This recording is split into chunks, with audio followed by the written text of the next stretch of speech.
आकाशवाणी मध्य प्रदेश से प्रस्तुत है प्रादेशिक समाचार।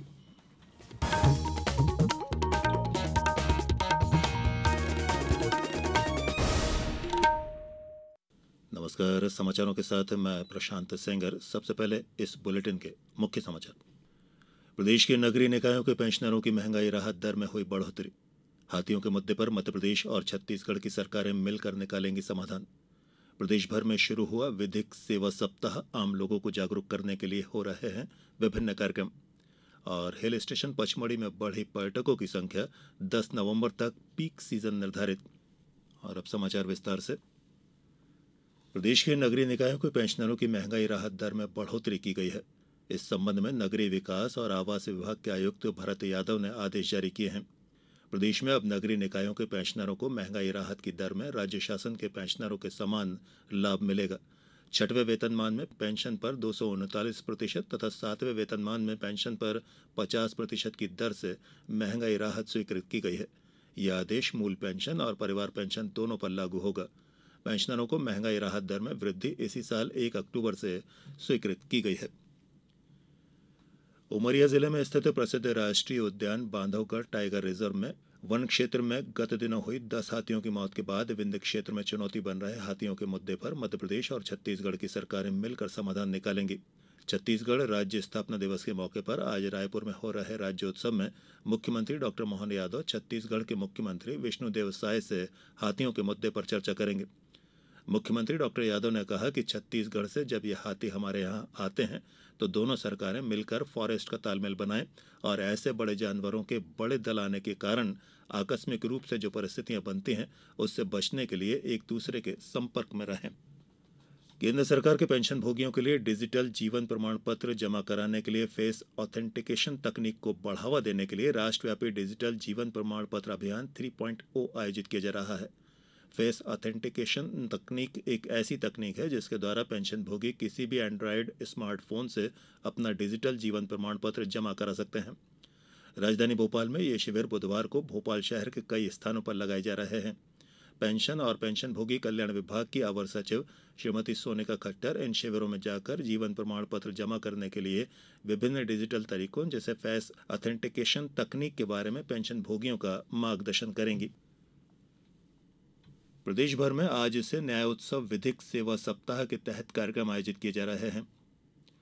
गुना में आज न्यायालय परिसर में वाहन रैली का आयोजन किया गया। वाहन रैली को हरी झंडी दिखाते हुए प्रधान जिला एवं सत्र न्यायाधीश अमिताभ मिश्र ने कहा कि विधिक सेवा सप्ताह के दौरान विभिन्न कार्यक्रमों के माध्यम से विधिक सेवा की योजनाओं को आम जन तक पहुंचाया जाना है। जिला जेल गुना और सब जेल चांचोड़ा में भी विधिक साक्षरता शिविर का आयोजन किया गया।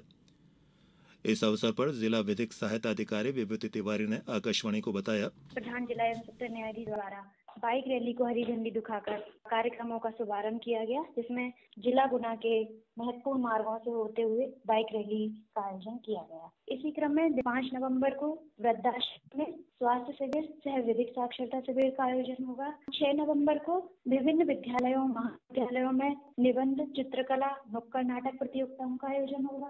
7 नवंबर को विभिन्न ग्रामीण क्षेत्रों में शिविरों का आयोजन होगा। इसी प्रकार 8 नवंबर को भी श्रमिक बस्तियों और ग्रामीण क्षेत्रों में विधिक साक्षरता शिविरों का आयोजन होगा। एवं 9 नवंबर को इस न्यायोत्सव सप्ताह का समापन होगा, जिसमें विधिक सेवा की प्रदर्शनी एवं मैराथन दौड़ का आयोजन होगा। इसका उद्देश्य आमजन को कानूनी प्रावधानों से अवगत कराना है। आगरमालवा में न्यायोत्सव के शुभारंभ मौके पर एक बाइक रैली द्वारा शहर के मुख्य मार्गों से होकर आमजन के बीच जाकर विधिक जागरूकता का संदेश दिया गया। मंदसौर में बंदियों को उनके कानूनी अधिकार से अवगत कराया गया तथा महत्वपूर्ण कानूनी जानकारी भी प्रदान की गई। पन्ना में भी बाइक रैली का आयोजन किया गया। वहीं अशोकनगर में विभिन्न गतिविधियों और कार्यक्रमों के माध्यम से आमजन को जागरूक किया जा रहा है। छठ सहित त्योहारों के दौरान यात्रियों की भीड़ को देखते हुए रेल प्रशासन द्वारा अतिरिक्त यात्री यातायात को क्लियर करने और यात्रियों की सुविधा के लिए बेंगलुरु एक्सप्रेस स्पेशल ट्रेन को भोपाल मंडल के इटारसी स्टेशन पर हॉल्ट दिया गया है। वहीं यात्रियों की सुविधा के लिए गुजरात के उधना स्टेशन पर व्यापक इंतजाम किए गए। स्टेशन के सभी प्रमुख प्रवेश और निकास बिंदुओं पर 20 से 40 तक टिकट चेकिंग स्टाफ 24 घंटे तैनात रहे, जबकि विशेष त्योहार अवधि में टिकट खरीदी में भीड़ को सुचारू रूप से नियंत्रित करने के लिए 5 अतिरिक्त टिकट काउंटर भी संचालित किए गए। इसी तरह स्टेशन पर 24 घंटे सीसीटीवी निगरानी सक्रिय रखी गई। समाचारों में अब वक्त हो चला है एक छोटे से अंतराल का। ये समाचार आप आकाशवाणी मध्य प्रदेश से सुन रहे हैं। ये समाचार बुलेटिन YouTube पर Madhya Pradesh news All India Radio channel पर और फेसबुक के साथ ही एक्स प्लेटफॉर्म पर AIR न्यूज भोपाल पेज पर सुने जा सकते हैं। इसके अलावा आप हमारी वेबसाइट newsonair.gov.in पर या न्यूज ऑन AIR ऐप पर भी समाचार सुन सकते हैं। अंतराल के बाद एक बार फिर आप सभी का प्रादेशिक समाचारों में स्वागत है। नर्मदापुरम जिले के हिल स्टेशन पचमढ़ी में प्रशासन द्वारा 10 नवंबर तक पीक सीजन निर्धारित किया गया है। वैसे पहले की अपेक्षा पचमढ़ी में पर्यटकों की संख्या बढ़ गई है। शनिवार रविवार से ही पचमढ़ी में 3 से 4 हजार पर्यटक मौजूद हैं। पचमढ़ी साडा के CEO नीरज श्रीवास्तव ने आकाशवाणी को बताया, हर साल दीपावली के जस्ट बाद से जो है लगभग एक हफ्ते से लेके 10 दिन तक का जो है वो पचमढ़ी में एक पीक सीजन रहता है, जिसमें मैक्सिमम गुजरात से टूरिस्ट जो है वो भ्रमण पे आते हैं यहाँ पे। तो प्रशासन की ओर से भी इसमें ऐसी व्यवस्था विशेष ऐसी रहती है कि ताकि उनको किसी प्रकार की असुविधा का सामना ना करना पड़े। पीक सीजन को देखते हुए प्रशासन ने प्रति व्यक्ति जिप्सियों का किराया 2000 से बढ़ाकर 3000 रुपए निर्धारित किया है। वहीं पर्यटकों को जंगल के भीतर के स्थानों के भ्रमण का 1210 रुपए शुल्क वन विभाग को अलग से देना होगा। टीकमगढ़ शहर के पुलिस लाइन ग्राउंड पर खिलाड़ियों को आज 3 खेल ग्राउंड की सौगात मिली। इनमें टेनिस, वॉलीबॉल, बास्केटबॉल कोर्ट खेल ग्राउंड शामिल हैं।